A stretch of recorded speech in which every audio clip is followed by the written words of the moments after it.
Hello and happy day, happy month, year. And this is an episode. I've got my 10 ideas list here. It's 10 ideas for email marketing campaigns. So if you're in the business of email marketing, you're going to get some great ideas from this. I usually with these ideas, I try to pick things that are not completely obvious, because if they were completely obvious, they wouldn't be my ideas. They probably would have been something I picked up a long time ago. But if they're not obvious, then there's a higher chance, because I don't go through my ideas list. I don't create these lists and I say, let me write down this idea. Now let me check if it exists. Let me write down this idea. Let me see if it exists. I go through these and I think about what's the obvious, and I try to come up with an idea alternative to the obvious. Now, what's obvious for some people isn't always obvious for others. But with that, you're going to virtually guaranteed to find at least one idea that might be unique, or at least helpful to whatever it is that you're working on in terms of your email marketing campaign. Now, if you know about email marketing, that's one thing. If you're just getting started, that's another. But if you haven't gotten into email marketing, I'm about to share with you this amazing concept when it comes to email marketing about why email marketing helps you to multiply your money. Now, this is just a quick disclaimer. Results are not always guaranteed. Always speak with an advisor, and everyone's situation is unique. There's no like single results that can be guaranteed by this. But the theory that I'm about to share with you about email marketing, why it's so effective, is basically why so many people value email marketing. But take this for example. You set up an email marketing, not necessarily business, but you set up an email marketing campaign for your business. And what you have is you're responsible for it. You design 30 emails. Say your responsibility is to take 30 emails. And before we go into that, realize that with technology and everything, with so much information out there, it takes somewhere between 7 to 12 contacts before people even start to, take action or consider taking action on your product or even purchase it, and probably much more. So you're going to need at least 10 emails before you might even say that someone is going to actually even open it, right? So just consider that for a moment. It's not always true, but the general rule is that you need more than one contact for people to know who you are, to know about your product, to know about your service. So with that said, if you're building email marketing into your business, what you're going to do is you're going to end up either putting your time or putting in your resources into building out an email campaign. Now, assume you have a product already, you know what you want to sell, and you need an email marketing campaign to sell that product. So say you invest $1,000 into 30 emails, or to make it easier, let's say you invested $1,000 into 20 emails. So you're looking at about $50, $1,000 into 20, 55 times 2. Yeah, so 50, 20. Yeah, 1,000. Okay, so 50 and 20 make 1,000, right? 5, 10, 10. Yeah, 1,000. Okay, so 50 and 20 into 1,000. So $50 per email. Now, say this. Say that's $1,000 for that email campaign of 20 emails. Now, when you get someone into that funnel, when you get someone onto that email campaign list, some people don't like to use the word funnel, but it is what it is, or email campaign. What happens is that person who goes through it, you don't have to pay more money to recreate that $1,000 email campaign. Once you put in that money to create that campaign, and you start to, you get the job of bringing people into it to get them into the campaign, they might purchase on the first email, they might purchase on a 5th email, they might purchase on a 15th email, they might purchase on a 20th email, but you don't have to recreate that entire campaign, which that is the beauty of email marketing. And you can resend emails, you could send more emails, you can add on top of it. There's so much that you can do. And ultimately, that's where people go, or that's where people come from when they're saying that email can help you multiply, because you're setting that email, and then where the money has to go is obviously you got to invest into the customer acquisition element of it. But if you price everything right, if you have the right combination of products, if you've got the right emails, then essentially you can start targeting for your specific campaigns, understanding, what works, what doesn't, how many contacts, where people are where you can make things more effective and just improve from there. I mean, $1,000 is hypothetical. Honestly, I think $1,000 is too cheap for well-written email marketing and advertising campaigns. But just hypothetically, you just want to create a simple one, and it's not overly complex, and your goal is to just get in front of people as many times as possible. That could be a price that you would pay. So, with that said, let's get into it. If you're already in marketing, this is email marketing, this is going to be beneficial for you. If you haven't jumped in yet, then, now that you know the foundation of where that email marketing, where most people say email marketing is like one of the most important marketing avenues or channels for any business, now you understand, and that is why, partially why, right? Obviously, there's the direct connection with them. They are your customers, your subscribers, people who trust you. So there's that element of it. And at the end of the day, it's about that relationship as the most important one.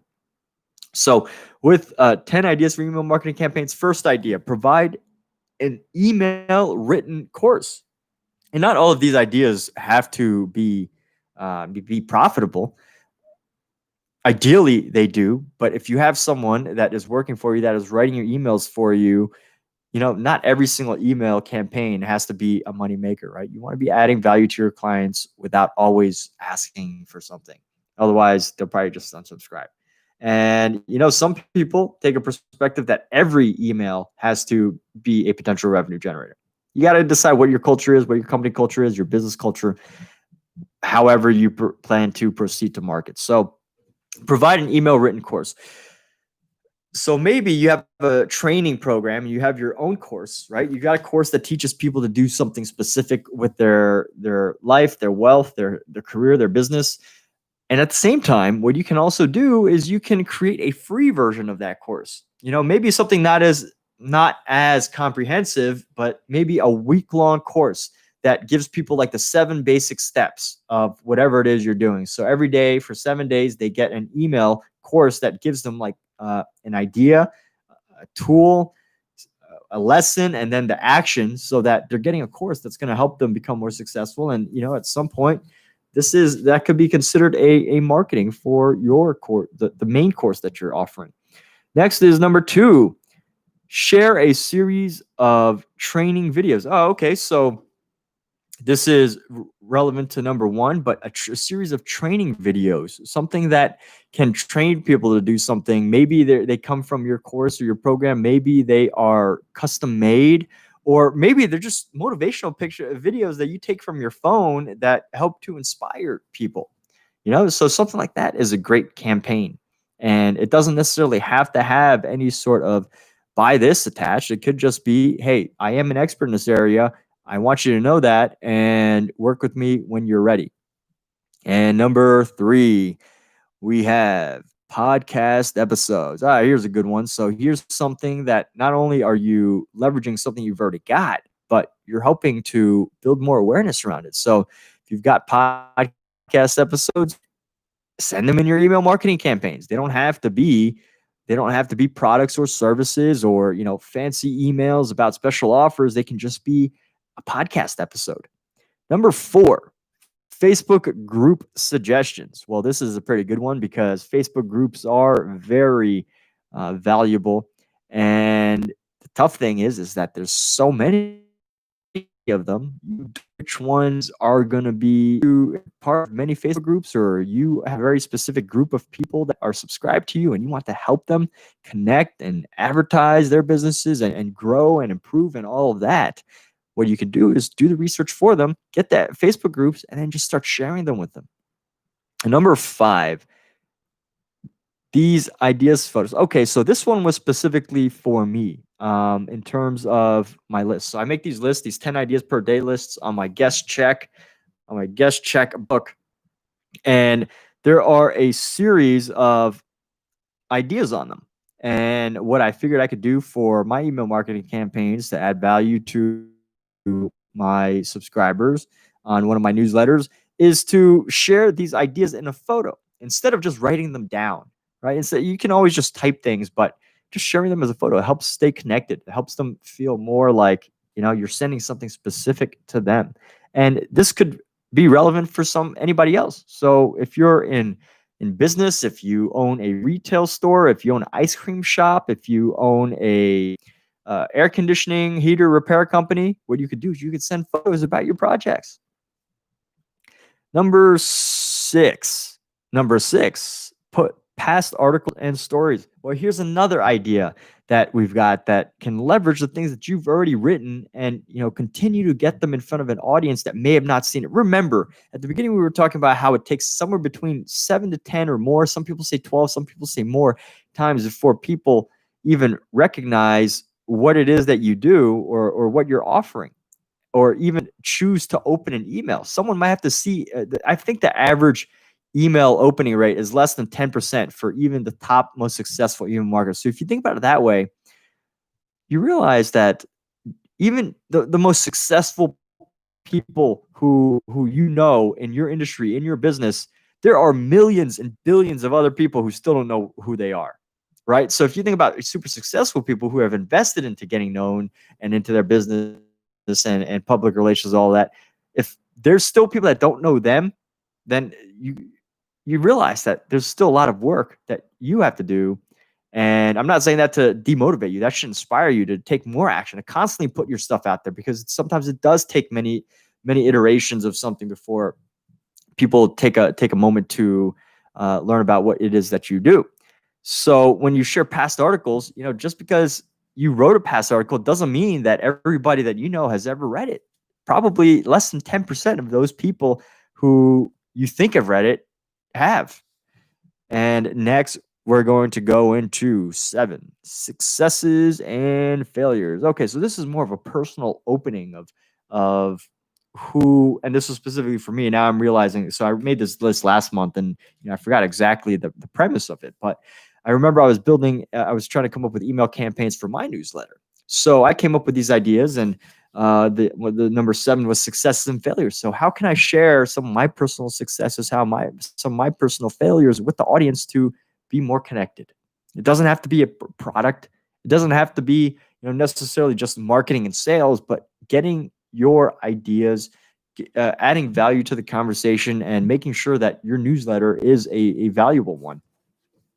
Next, we've got series of quotes. Okay, so this would probably be a separate one, and you probably have to add value to it. Like, I know this, the Napoleon Hill Foundation, they send out Napoleon Hill quotes like on a regular basis, and I can't remember if they add a blurb or not, but if you're just going to send out quotes, that's one thing, but it's another to be able to add value to the quotes, to add your interpretation of a quote, to be able to share something about yourself as it relates to a quote.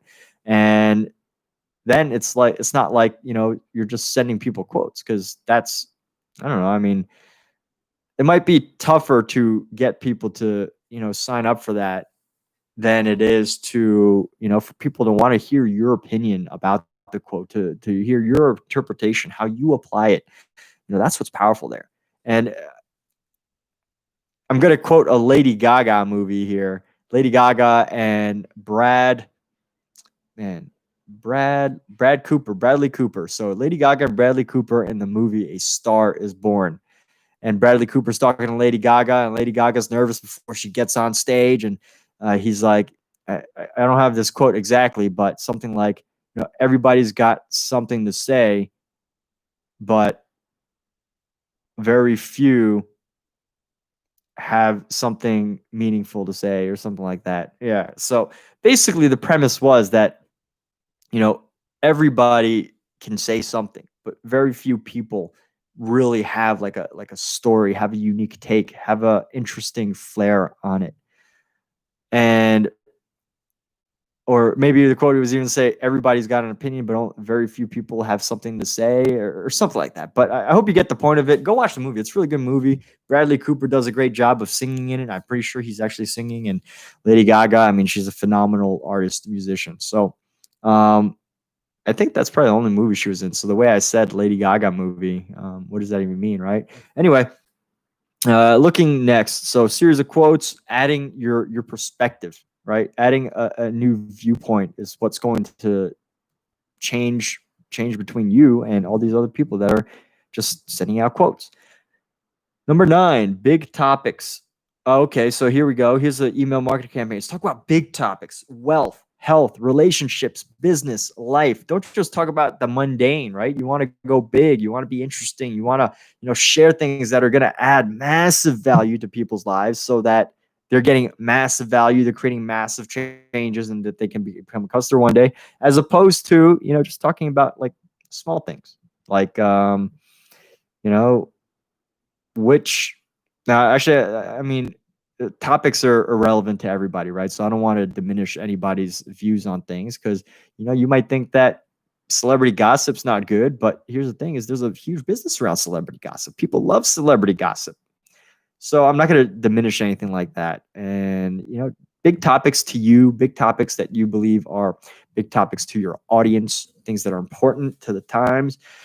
And finally, we are at number 10. Number 10 is some form of gamification. Okay, so I was thinking about this one, and this is going to be a much tougher one to implement, because you got to figure out a system to create a game, a leveling up system for the people that read your emails. Maybe for everybody that reads your email, you can put them onto a new email campaign that gives them even higher quality material, or you maybe offer them an app or something. If you want to go big, you develop an app to help them be gamify your email campaigns.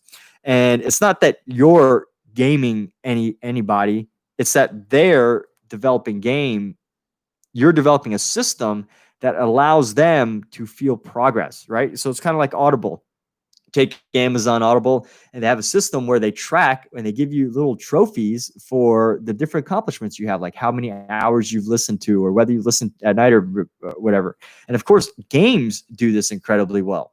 You've got games like Call of Duty is a really popular one, where it's gamified, right? You start to learn new skills, you do more new achievements, you get new attachments, you get new weapons, you get new costumes, you get and even if you don't unlock all of those extra bonuses, when you accomplish like random things, you get little badges, and those badges you get to use, which are pretty cool. So depending on what business you're in and how you decide to come up with that, it's just an idea. It is probably more difficult to implement, but probably more highly rewarding than just any of the other ones. So if you can come up with that system, that is great. And with that, I hope you've gotten some great ideas out of this Strategic Possibilities podcast episode. And if you have any questions, be sure to reach out. You can contact me specifically at MindsetFerg on social media. That's MindsetFerg. Or just reach out to Strategic Possibilities. It's eFerguson at strategicpossibilities.com. Check out the rest of our episodes, get some amazing ideas, and I wish you the best and success, and have a wonderful day.